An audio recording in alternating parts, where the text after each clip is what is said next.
ఇక మిగిలిన డీటెయిల్స్ చూద్దాం. మాజీ మంత్రి పేర్ని నాని కీలక వ్యాఖ్యలు చేశారు. తన భార్యను అరెస్టు చేయించాలని ఓ మంత్రి చూస్తున్నారని ఆరోపించారు.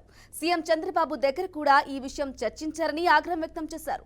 మహిళల జోలికి వెళ్లొద్దని చంద్రబాబు చెప్పారని వెల్లడించారు. సీఎం చెప్పినప్పటికీ వాళ్ళు ప్రయత్నాలు ఆపడం లేదని ఫైర్ అయ్యారు. కొందరు అధికారులు ఎమ్మెల్యేలే దీనికి సాక్ష్యమని పేర్ని నాని వ్యాఖ్యానించారు. పేర్ని నాని వ్యాఖ్యలకు సంబంధించి పూర్తి డీటెయిల్స్ మా ప్రతినిధి గోపినాథ్ అందిస్తారు. గోపినాథ్. బ్రాహ్మణి మొత్తం మీద రాష్ట్ర వ్యాప్తంగా మనం చూస్తా ఉన్నాం. చాలా రోజుల నుంచి కూడా ఏదైతే రేషన్ బియ్యానికి సంబంధించి కుంభకోణం ఏదైతే ఉందో దేశ విదేశాలకు రేషన్ బియ్యానికి సంబంధించి ఇప్పటికే కూడా తరలి వెళ్ళిపోతున్నట్టు పరిస్థితి మనం చూసాం.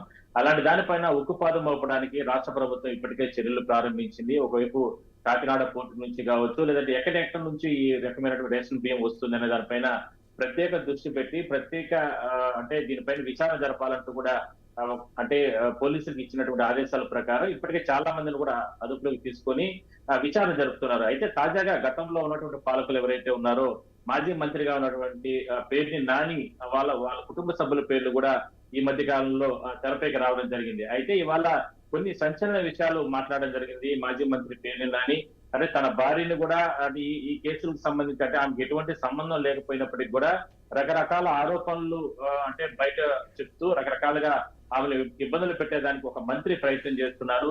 ఇదే విషయాన్ని చంద్రబాబు దృష్టికి వెళ్ళినప్పటికీ కూడా మహిళల జోలికి వెళ్ళొద్దన్నట్టు కూడా చంద్రబాబు ముఖ్యమంత్రి చెప్పినప్పటికీ కూడా కేవలం ఒక మంత్రి పెద్ద ఎత్తున పోలీసుల పైన ఒత్తిడి తీసుకొస్తున్నారు. ఎలాగైనా సరే పేర్ని నానిని ఇబ్బంది పెట్టండి, వాళ్ళ కుటుంబ సభ్యులను కూడా ఈ కేసులో ఇరికించినట్టు కూడా రకరకాలుగా ప్రయత్నాలు చేస్తున్నారంటూ కూడా ఆయన హాట్ కామెంట్స్ చేయడం జరిగింది. అయితే ఇది ఒకవైపు ఇప్పటికే రాష్ట్ర వ్యాప్తంగా ఒక సంచలనంగా మారినటువంటి ఏదైతే రేషన్ బియ్యానికి సంబంధించి ఏదైతే ఉందో మరోవైపు ఒక్కసారిగా మాజీ మంత్రి మీడియా సమావేశం నిర్వహించి కుటుంబ సభ్యుల జోలికి ఈ రకంగా అంటే భార్యని కుటుంబ సభ్యులు వీళ్ళందరూ కూడా ఈ రకంగా బయటకు తీసుకురావడం కరెక్ట్ కాదనే అభిప్రాయాన్ని కూడా ఆయన వ్యక్తం చేయడం జరిగింది. ఒకవేళ నిజంగా తప్పులు జరిగితే తనపైన చర్యలు తీసుకోండి, అంతేగాని కుటుంబ సభ్యుల జోలికి కానీ లేదంటే రకరకాల ఆరోపణలు చేసి కుటుంబ సభ్యుల్ని బయటకు తీసుకొచ్చే ప్రయత్నం చేయడం కరెక్ట్ కాదంటూ కూడా ఆయన మాట్లాడడం జరిగింది. మొత్తం మీద రాబోయే రోజుల్లో ఈ కేసుకు సంబంధించి మరికొన్ని సంచలన విషయాలు కూడా బయటకు రాబోతున్నాయి. ఈ కేసులో ఇప్పటికే ప్రభుత్వం చాలా సీరియస్ గా తీసుకున్న నేపథ్యంలో పోలీసులు కూడా అదే దూకుడుగా ముందుకెళ్తున్నారు.